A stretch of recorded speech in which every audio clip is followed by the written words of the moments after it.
नमस्कार। आज हम जलवायु वित्त क्लाइमेट फाइनेंस के बारे में जानेंगे। यह विषय न केवल पर्यावरण की स्थिरता के लिए बल्कि सामाजिक और आर्थिक विकास के लिए भी बेहद महत्वपूर्ण है। जलवायु वित्त का उद्देश्य जलवायु परिवर्तन के प्रभावों को कम करने और इससे निपटने के लिए वित्तीय संसाधनों को व्यवस्थित करना है। इस व्याख्यान में हम जलवायु वित्त की परिभाषा, इसके स्रोत, तंत्र और इसके कार्यान्वयन से जुड़ी चुनौतियों और समाधानों पर चर्चा करेंगे। आशा है कि इस चर्चा से आपको विषय की गहराई को समझने में मदद मिलेगी। तो चलिए इसे शुरू करते हैं। आपका इस वीडियो को देखने और अपना समय देने के लिए दिल से धन्यवाद। हमें उम्मीद है कि यह वीडियो आपके लिए उपयोगी और जानकारीपूर्ण रहा होगा। जलवायु वित्त और सतत विकास जैसे विषयों को समझने और समर्थन देने में आपका योगदान बेहद महत्वपूर्ण है। जलवायु वित्त क्लाइमेट फाइनेंस का उद्देश्य जलवायु परिवर्तन के प्रभावों से निपटने के लिए आवश्यक वित्तीय संसाधन उपलब्ध कराना है। यह न केवल कार्बन उत्सर्जन को कम करने में सहायक है, बल्कि उन समुदायों को भी समर्थन प्रदान करता है जो जलवायु परिवर्तन से सबसे अधिक प्रभावित है। पेरिस समझौते 2015 ने वैश्विक स्तर पर जलवायु वित्त की भूमिका को महत्वपूर्ण बना दिया है, जहां ग्लोबल वार्मिंग को 1.5 डिग्री सेल्सियस तक सीमित रखने का लक्ष्य निर्धारित किया गया है। साथ ही सतत विकास लक्ष्यों (SDGs) में जलवायु वित्त को एक आवश्यक साधन के रूप में पहचाना गया है, जो पर्यावरणीय स्थिरता के साथ साथ सामाजिक और आर्थिक सुधार में भी योगदान देता है। जलवायु वित्त का महत्व केवल पर्यावरणीय दृष्टिकोण तक सीमित नहीं है, बल्कि यह सामाजिक और आर्थिक स्तर पर भी गहरा प्रभाव डालता है। यह अनुकूलन, अडैप्टेशन और शमन मिटिगेशन दोनों प्रकार की गतिविधियों के लिए वित्तीय सहायता प्रदान करता है, जैसे कि ग्रीन एनर्जी, जल प्रबंधन और आपदा तैयारी। इसके माध्यम से न केवल पर्यावरण की रक्षा की जाती है, बल्कि यह आर्थिक स्थिरता और सामाजिक न्याय को भी बढ़ावा देता है, जिससे एक संतुलित और टिकाऊ भविष्य की ओर बढ़ा जा सके। इस प्रकार जलवायु वित्त पर्यावरणीय, सामाजिक और आर्थिक स्थिरता के लिए एक अनिवार्य उपकरण है, जो वैश्विक और स्थानीय दोनों स्तरों पर विकास को समृद्ध करता है। ये सतत विकास लक्ष्यों और पेरिस समझौते के उद्देश्यों को पूरा करने में एक महत्वपूर्ण भूमिका निभाता है। अगर आपको यह वीडियो पसंद आया हो तो इसे शेयर करना न भूलें और अपनी राय हमें जरूर बताएं। आपका साथ ही हमारी प्रेरणा है।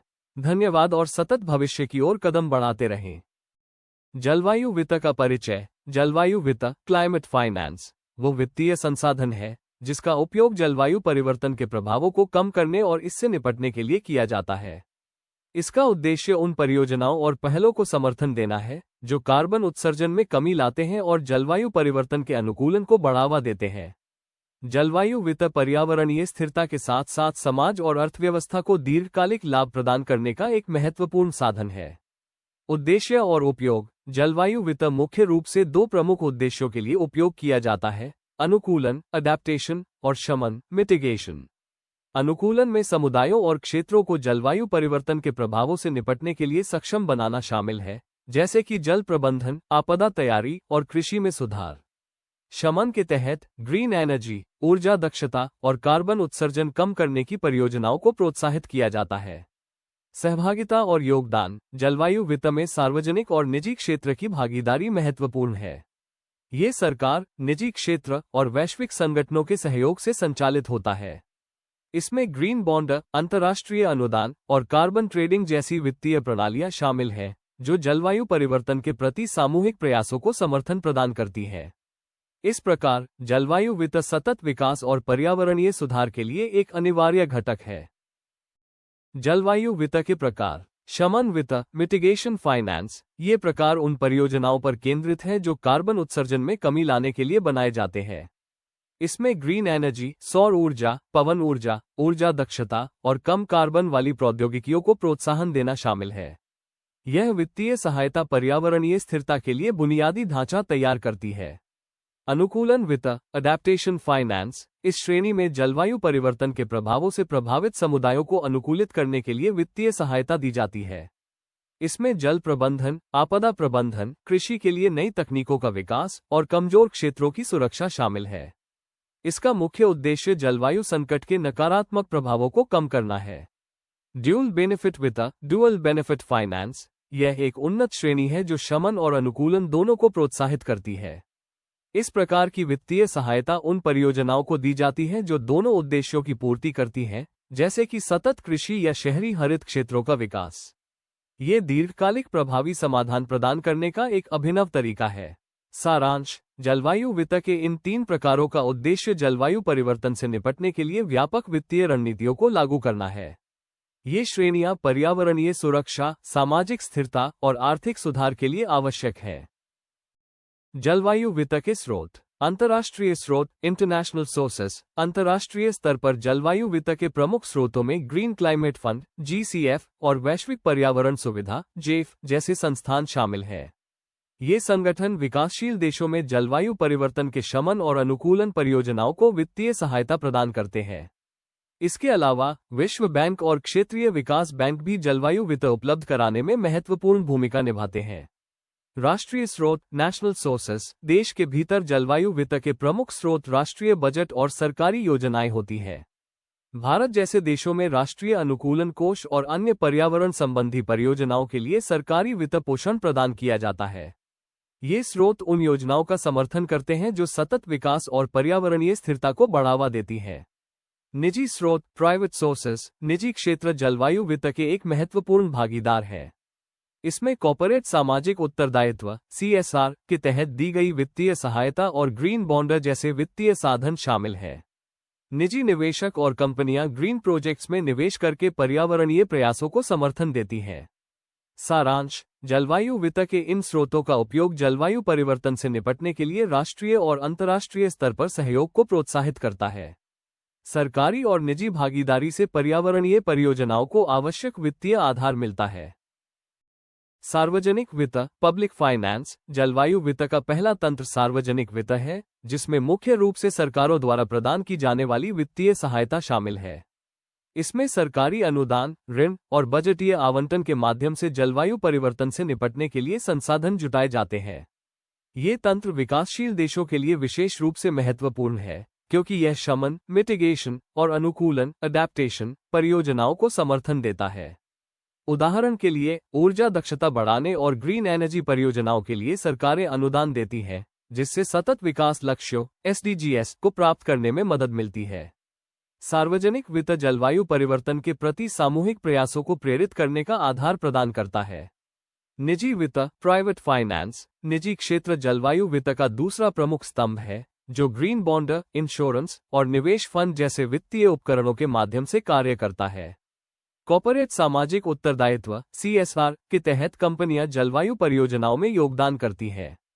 इसके अलावा निजी निवेशक और संस्थान नवाचार और हरित प्रौद्योगिकियों को बढ़ावा देने के लिए धनराशि प्रदान करते हैं। ये तंत्र कार्बन उत्सर्जन को कम करने और ग्रीन इंफ्रास्ट्रक्चर को विकसित करने में एक महत्वपूर्ण भूमिका निभाता है। निजी वित्तीय तंत्र बाजार की मांग और आर्थिक लाभ के आधार पर जलवायु समाधान प्रदान करता है, जिससे ये तंत्र व्यावसायिक और पर्यावरणीय हितों के बीच संतुलन स्थापित करता है। बाजार आधारित तंत्र, मार्केट बेस्ड मैकेनिज्म्स। बाजार आधारित तंत्र जलवायु वित्त के तीसरे प्रमुख स्तंभ के रूप में कार्य करता है। इसमें कार्बन ट्रेडिंग और उत्सर्जन व्यापार योजना (एमिशन ट्रेडिंग सिस्टम्स) जैसे उपकरण शामिल हैं, जो प्रदूषण को कम करने के लिए प्रोत्साहन प्रदान करते हैं। इन तंत्रों के माध्यम से कार्बन उत्सर्जन की सीमा तय की जाती है और अतिरिक्त उत्सर्जन की अनुमति खरीदने या बेचने का विकल्प प्रदान किया जाता है। इससे न केवल उत्सर्जन को नियंत्रित किया जाता है, बल्कि हरित परियोजनाओं के लिए धन भी जुटाया जाता है। ये तंत्र वित्तीय और पर्यावरणीय स्थिरता के बीच एक महत्वपूर्ण कड़ी है, जो जलवायु परिवर्तन के प्रभावों को सीमित करने में सहायक है। Green climate fund. Green climate fund का उद्देश्य और कार्य। ग्रीन क्लाइमेट फंड (GCF) की स्थापना विकासशील देशों को जलवायु परिवर्तन के प्रभावों से निपटने में सहायता प्रदान करने के लिए की गई थी। इसका मुख्य उद्देश्य अनुकूलन, अडैप्टेशन और शमन, मिटिगेशन परियोजनाओं के लिए वित्तीय संसाधन उपलब्ध कराना है। ये फंड ऊर्जा दक्षता, ग्रीन एनर्जी, जल प्रबंधन और कृषि में सुधार जैसी परियोजनाओं को समर्थन देता है। GCF उन विकासशील देशों की मदद करता है जो जलवायु परिवर्तन से गंभीर रूप से प्रभावित होते हैं, उन्हें दीर्घकालिक और सतत समाधान अपनाने में सक्षम बनाता है। भारत में GCF की भूमिका। भारत में ग्रीन क्लाइमेट फंड के तहत कई परियोजनाओं को वित्तीय सहायता दी गई है, जो जलवायु परिवर्तन के शमन और अनुकूलन पर केंद्रित है। उदाहरण के लिए, कृषि में जलवायु अनुकूलन और हरित ऊर्जा समाधान जैसी योजनाएं शामिल हैं। GCF द्वारा समर्थित इन परियोजनाओं का उद्देश्य न केवल जलवायु संकट का समाधान करना है, बल्कि सतत विकास लक्ष्यों SDGs को प्राप्त करना भी है। भारत जैसे देशों में GCF का योगदान जलवायु वित्त के अंतर्राष्ट्रीय सहयोग को मजबूत करता है। राष्ट्रीय अनुकूलन कोष। भारत में जलवायु वित्त के क्षेत्र में राष्ट्रीय अनुकूलन कोष national adaptation fund for climate change एक महत्वपूर्ण पहल है। इस कोष का उद्देश्य जलवायु परिवर्तन के प्रभावों को कम करने के लिए वित्तीय सहायता प्रदान करना है। यह विशेष रूप से कृषि, जल प्रबंधन और आपदा प्रबंधन जैसी परियोजनाओं को समर्थन देता है।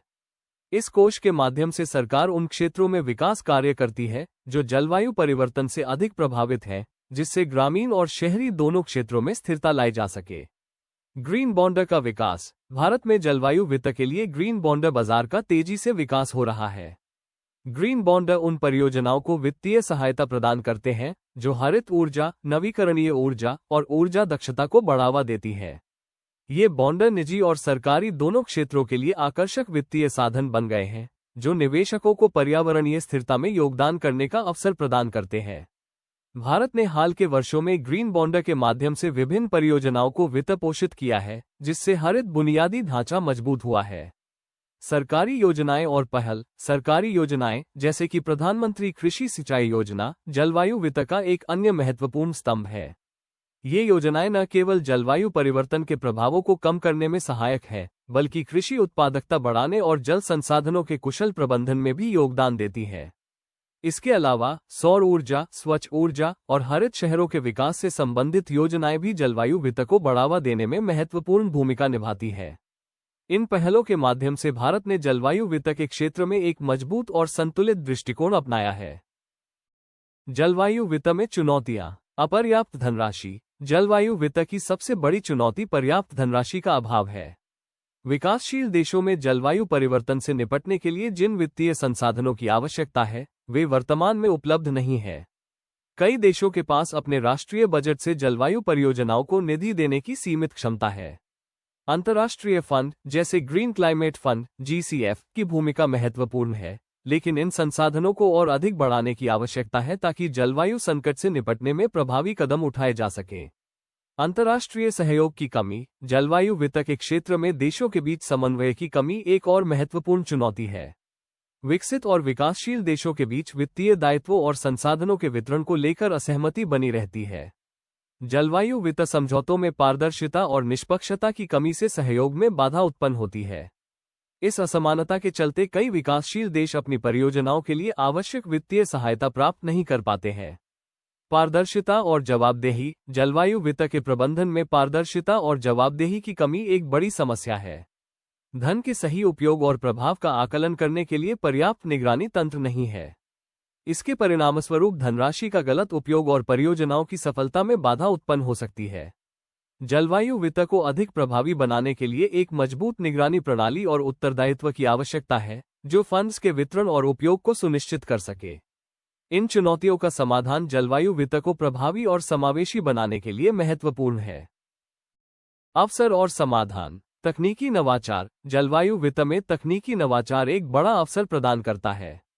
नए वित्तीय उपकरण जैसे ग्रीन बॉन्ड, कार्बन ट्रेडिंग और ब्लॉकचेन आधारित समाधान जलवायु परिवर्तन के वित्तीय प्रबंधन को सशक्त बना सकते हैं। इसके अलावा ग्रीन टेक्नोलॉजी और नवीकरणीय ऊर्जा के उपयोग को बढ़ावा देने से न केवल कार्बन उत्सर्जन में कमी आएगी, बल्कि वित्तीय स्थिरता भी सुनिश्चित होगी। नवाचारों से जलवायु परियोजनाओं के कार्यान्वयन और निगरानी में सुधार किया जा सकता है, जिससे प्रभावी परिणाम मिलते हैं। सार्वजनिक निजी भागीदारी। सार्वजनिक निजी भागीदारी PPP मॉडल जलवायु वित्त के क्षेत्र में एक महत्वपूर्ण समाधान हो सकता है। सरकारें और निजी कंपनियां मिलकर वित्तीय और तकनीकी संसाधनों का बेहतर उपयोग कर सकती हैं। इस मॉडल के तहत हरित बुनियादी ढांचे, ऊर्जा दक्षता परियोजनाओं और जलवायु अनुकूलन कार्यक्रमों को वित्तीय सहायता मिलती है। इससे निजी निवेशक जलवायु परियोजनाओं में रुचि दिखाते हैं और सरकार की योजनाओं को सफल बनाने में योगदान करते हैं। वैश्विक समन्वय। जलवायु वित्त को प्रभावी बनाने के लिए स्थानीय और अंतर्राष्ट्रीय स्तर पर समन्वय आवश्यक है। विकसित और विकासशील देशों के बीच वित्तीय और तकनीकी सहयोग बढ़ाकर जलवायु परिवर्तन के प्रभावों को कम किया जा सकता है। अंतर्राष्ट्रीय संस्थानों और समझौतों जैसे ग्रीन क्लाइमेट फंड GCF और पेरिस समझौता इस समन्वय को मजबूत बनाने में सहायक हो सकते हैं। इसके अलावा पारदर्शिता और उत्तरदायित्व के साथ वित्तीय तंत्र विकसित करने से जलवायु वित्त की प्रभावशीलता बढ़ाई जा सकती है। निष्कर्ष, बढ़ती आवश्यकता। जलवायु परिवर्तन के बढ़ते प्रभावों के कारण जलवायु वित्त की भूमिका पहले से कहीं अधिक महत्वपूर्ण हो गई है। नवीकरणीय ऊर्जा, जलवायु अनुकूलन और हरित परियोजनाओं के लिए वित्तीय संसाधनों की आवश्यकता लगातार बढ़ रही है। जलवायु वित्त का प्रभाव न केवल पर्यावरणीय स्थिरता पर है, बल्कि यह सामाजिक और आर्थिक विकास को भी प्रभावित करता है। ये समय की मांग है कि जलवायु वित्त को वैश्विक प्राथमिकता दी जाए और इसे प्रभावी ढंग से लागू किया जाए। सामूहिक प्रयास। जलवायु वित्त की सफलता के लिए सभी क्षेत्रों की सहभागिता आवश्यक है। सरकारों, निजी कंपनियों और अंतर्राष्ट्रीय संगठनों को मिलकर काम करना होगा। सार्वजनिक और निजी भागीदारी (पीपीपी) मॉडल और अंतर्राष्ट्रीय सहयोग के माध्यम से वित्तीय तंत्र को मजबूत किया जा सकता है। इसके अलावा स्थानीय समुदायों और कमजोर वर्गों की भागीदारी जलवायु वित्त की प्रभावशीलता को और अधिक बढ़ा सकती है। सतत विकास के लिए प्रतिबद्धता। जलवायु वित्त केवल एक आर्थिक आवश्यकता नहीं है, बल्कि यह जलवायु न्याय और सतत विकास के लिए एक नैतिक दायित्व भी है। यह न केवल वर्तमान पीढ़ी बल्कि आने वाली पीढ़ियों के लिए भी आवश्यक है। जलवायु वित्त की प्रतिबद्धता, पारदर्शिता और जिम्मेदारी के साथ प्रबंधन करके जलवायु संकट को अवसर में बदला जा सकता है। इन पहलुओं को ध्यान में रखते हुए जलवायु वित्त को एक मजबूत और समावेशी प्रणाली के रूप में विकसित करना समय की आवश्यकता है। धन्यवाद। आप सभी का इस व्याख्यान को सुनने और समझने के लिए धन्यवाद। आशा है कि जलवायु वित्त से जुड़ी जानकारी ने आपको नई अंतर्दृष्टि और विचार दिए होंगे। जलवायु परिवर्तन से निपटने में हम सभी की सामूहिक भूमिका है और आपके प्रयास इस दिशा में बेहद महत्वपूर्ण है। अगर आपके पास कोई सवाल है या किसी बिंदु पर चर्चा करना चाहते हैं, तो आप बेहिचक पूछ सकते हैं। आपका समय और ध्यान देने के लिए फिर से धन्यवाद। पौधा।